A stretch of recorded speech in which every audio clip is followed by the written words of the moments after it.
नमस्कार प्रिय दर्शकों, मैं शैलजा अपने चैनल पर आप सबका हार्दिक स्वागत करती हूँ। आशा करती हूँ आप सब स्वस्थ और प्रसन्न होंगे। आज मैं श्री जामवंत के बारे में कथा लेकर आई हूँ। आशा करती हूँ ये कथा आप सबको जरूर पसंद आएगी। श्री जामवान जी। ऋक्षराज जामवन ब्रह्मा के अंश अवतार हैं। एक रूप से सृष्टि करते करते ही दूसरे रूप से भगवान की आराधना, सेवा एवं सहायता की जा सके, इसी भाव से जामवान के रूप में अवतीर्ण हुए। ऋच के रूप में अवतीर्ण होने का कारण यह था कि इन्होंने रावण को वर दिया था कि उसकी मृत्यु नर वानर आदि के अतिरिक्त किसी देव आदि से न हो। अब इसी रूप में रहकर राम जी की सहायता पहुंचाई जा सकती थी। जब भगवान विष्णु ने वामन का अवतार धारण कर बलि की यज्ञशाला में गमन किया और संकल्प लेने के बाद अपना विकराट रूप प्रकट किया, तब इन्होंने उनके त्रिलोकी को नापते नापते इनकी 7 प्रदक्षिणा ली। इनकी इस अपूर्व शक्ति और साहस को देखकर बड़े बड़े मुनि और देवता इनकी प्रशंसा करने लगे। रामावतार में तो मानो ये भगवान के प्रधानमंत्री ही थे। सीता के अन्वेषण में ये हनुमान जी के साथ थे और जब समुद्र पार जाने की किसी की हिम्मत ना पड़ी, तब इन्होंने ही हनुमान जी को इनकी शक्ति का स्मरण करवाया और लंका में जाकर क्या करना चाहिए इस विषय में सम्मति दी। समय समय पर सलाह देने के अलावा ये लड़ते भी थे और लंका के युद्ध में इन्होंने बड़े बड़े राक्षसों का संहार किया। भगवान राम के चरणों में इनका इतना प्रेम था कि उनके अयोध्या पहुंचने पर इन्होंने वहां से अपने घर जाना ही अस्वीकार कर दिया और हठ किया कि मैं आपके चरणों को छोड़कर कहीं नहीं जाऊंगा।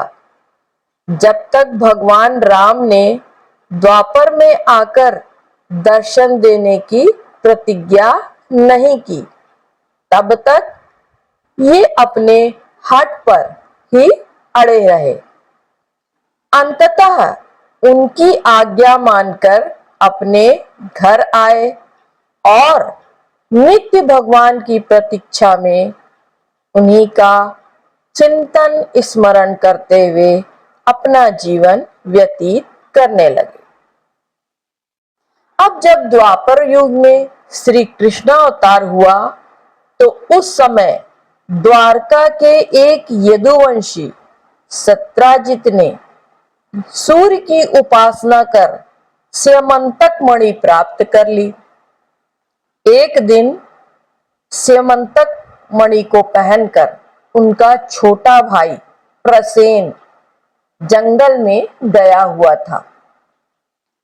वहां एक सिंह ने उसे मार डाला और मणि को छीन लिया। तत्पश्चात ऋक्षराज जामवान ने सिंह को मारकर मणि ले ली।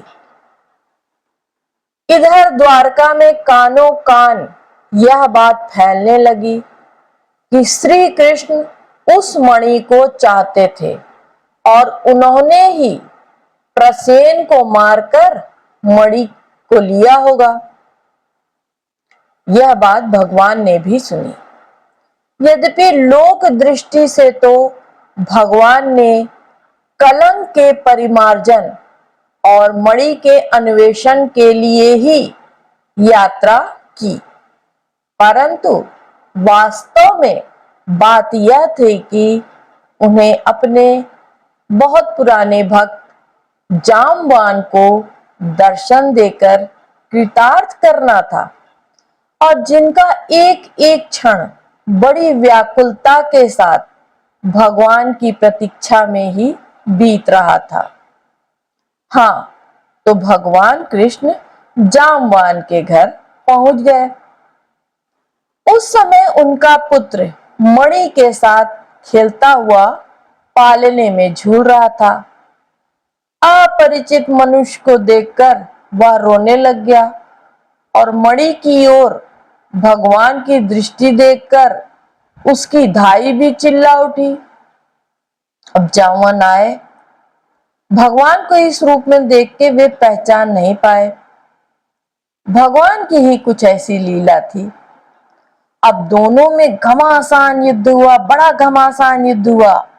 27 दिन तक लगातार द्वंद्व युद्ध करते करते जब एक ने भी हार नहीं मानी, तब भगवान ने एक घूंसा लगाया और जिससे तुरंत ही जामवान का शरीर शिथिल पड़ गया। अब उनके मन में यह बात आई कि मेरे प्रभु के अतिरिक्त और किसी में ऐसी शक्ति नहीं है कि मुझे इस प्रकार पराजित कर सके। यह भावना उठते ही देखते हैं तो उनके सामने धनुष बाणधारी भगवान रामचंद्र जी खड़े हैं। उन्होंने अपने इष्ट देव को साष्टांग नमस्कार करके उनकी स्तुति की, षोडशोपचार पूजा की और उपहार स्वरूप उस मणि के साथ अपनी कन्या जामवंती का समर्पण कर दिया और इस प्रकार अपने जीवन और अपने सर्वस्व को भगवान के चरणों में चढ़ाकर जीवन का सच्चा लाभ लिया। वास्तव में प्रभु के चरणों में समर्पित हो जाने ही इस जीवन का परम चरम लक्ष्य है। जय श्री राम। यह कथा आपको कैसी लगी?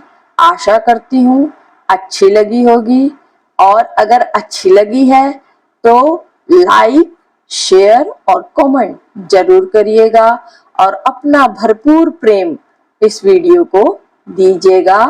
नमस्ते, खुश रहें, स्वस्थ रहें और प्रगति करें। जय श्री राम।